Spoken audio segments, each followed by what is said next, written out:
자, 여성 공작원이 맞을까요? 또 잠시 전에 들어온 속보를 보면 말레이시아 현지 언론이 보도를 했습니다. 자, 여성 2명 모두 체포했다. 그래서 조금 더 확인이 필요할 것 같습니다. 근데 등장한 것이 여성 공작원이란 말이죠. 처음에 봤을 때 그 사진도 보면 남성 아닌가 싶었습니다만 결국 여성인 것이 확인이 된 것 같은데요. 칼기 폭파범 김현희 씨 생각이 나지 않을 수 없습니다. 저희 방송에 출연했을 때 모습 좀 소개해드리고 왜 여성 공작원이 비중이 좀 생각보다 높은 것 같은데 그 배경은 무엇인지 그런 얘기를 나눠보겠습니다. 당시에 이제 일본인으로 위장을 해서 물론 그 자리에서 빠져나오면 영원히 누가 그걸 폭파했는지는 알 수가 없는 거니까. 그렇게 하기 위한 목적이었죠. 네. 그리고 실패했을 때는 무조건 자결을 하라 그러잖아요. 네. 그러니까 일본인을 위장하는 건 북한이 처음부터 발뺌을 하기 위해서 그렇게 네. 위장을 시켰습니다. 자결 얘기했거든요. 근데 실패한 거죠. 이번에는 자결 시도가 좀 없었네요.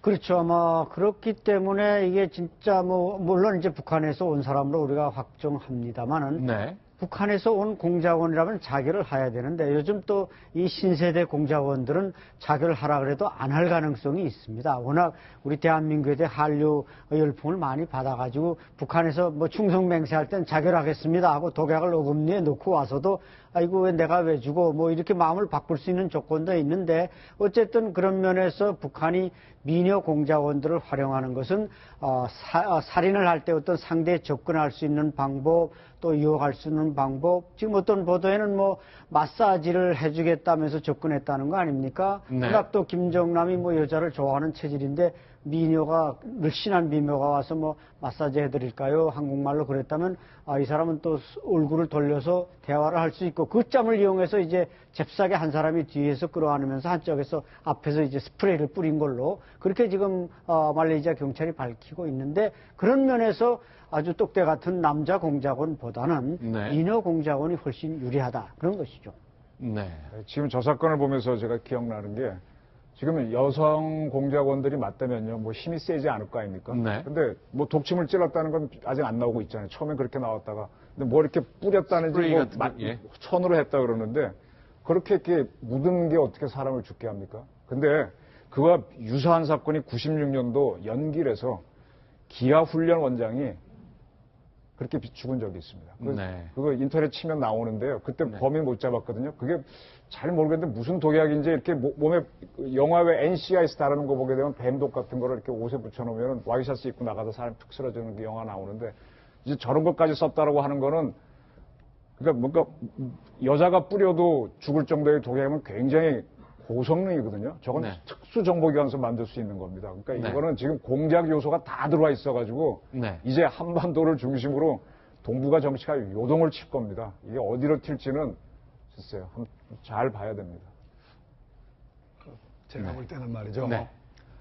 사람을 죽인 것은 스프레이가 아니고 독침을 맞았을 가능성이 크다고 봅니다. 스프레이는 무력화시키고 그다음에 한 사람이 독침을 찌르지 않았나 이런 생각이 그런다면 스프레이 뿌리는 거는 자기네 편이 위험합니다. 저 자세를 보세요. 앞에서 뿌리면 뒷사람이 자기 편이 맞게 돼 있어요. 그러면 둘 다 죽일 수 있습니다. 그래서 스프레이 자체는 무력화용이고 죽인 거는 독침이 아니겠나 이렇게 생각이 됩니다. 네. 알겠습니다. 그런데 그동안 이제 원정아 씨도 그렇고 이제 여성 공작원 얘기가 심심치 않게 들리거든요. 남녀가 반반이니까 그럴 수 있겠습니다만 생각보다 좀 비중이 높은 것 아닌가 모르겠네요. 미인계라는 게 36개에서 나오는 건데 그거 잘 넘어가잖아요. 나라가 망할 때 보면 항상 미인들이 나오고 명나라 망할 때도 진원원이 나오고 그랬었는데 하여간 좀 여자까지 등장하고 그다음에 그 전에 이스라엘로 추정되는 공작팀이 그 하마스 간부를 갖다가 UAE에서 살해할 때 보게 되면 그때도 여자들이 들어오고 그러면 사람들이 경호원들이나 방호원들이 덜 의심을 하거든요. 그래서 저런 것도 보게 되면 공작 요소를 거의 다 갖추고 있어서 남북 관계가 상당히 경색되겠다. 사드 문제 이런 것들은 다 부차적이 되겠다. 저는 그렇게 보고 있습니다.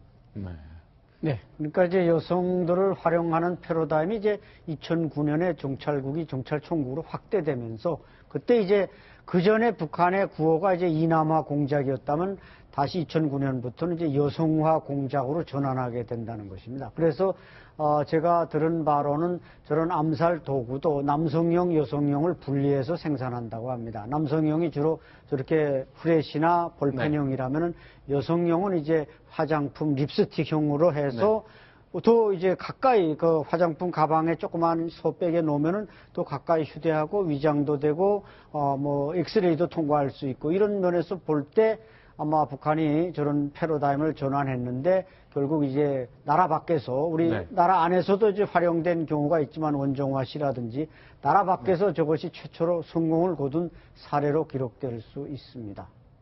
알겠습니다. 자, 다음 소식도 보겠습니다. 결국 북한에서는 시신을 요구하고 있습니다.